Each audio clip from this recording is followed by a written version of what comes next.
Түнкү асманды жарык кылган жылдыздар. Бирок алар алгач качан жарык чача баштаган? Космос таңы катары белгилүү болгон ошол маанилүү учурду аныктоого бул киши өз өмүрүн арнап учурда анын жообун тапты.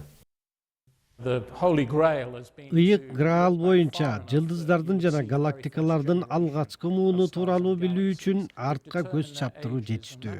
Биз алардын жашын аныктадык жана ал нерсе ааламда алгачкы жолу жылдыздар качан жарык чача баштаганы жөнүндө ынанымдуу далил боло алат. Команда дүйнө жүзүндөгү телескопторду колдонуп, алыстагы галактикаларды анализдешкен. Жылдыздар алыста жайгашкандыктан компьютерде дагана көрүнбөйт. Алар аалам жаралгандан көп өтпөй пайда болгон алгачкы жылдыздарга кирет. Изилдөөчүлөр алардын жашын аныктап, космос качан пайда боло баштаганын эсептеп чыгышкан. Космос таң деген эмне? Ал эмне үчүн маанилүү?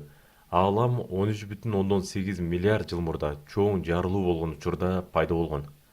Ал кыска убакытка жарк этип жангандан кийин караңгы жылдар башталган.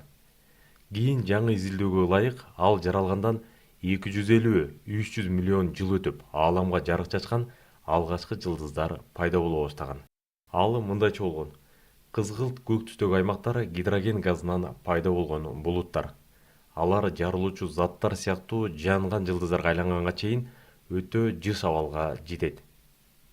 Бирок жаңы жыйынтыктар көрсөткөндөй, жылдын аягында ишке берилүүчү НАСАнын Джеймс Уэбб космос телескобу менен алгачкы галактикаларды көрсө болот. Аябай толкунданып турам. Эмне үчүн катуу толкунданып жатасыз? Бул укмуш нерсе. Анткени адам баласы планетадагы чакан цивилизация болсо да телескоп жасап космоска чыгып, чоң жарылуудан кийин бир нече миллион жылдар мурда пайда болгон ааламды көрө алат. Бул симуляция бүгүнкү күнү биз көрүп жүргөн жылдыздар алгач кандай болгонун көрсөтөт. Бирок бул объектилер, анын ичинде бар жердеги ар бир нерсе учурдагыдай ааламдын жаралышына себеп болду.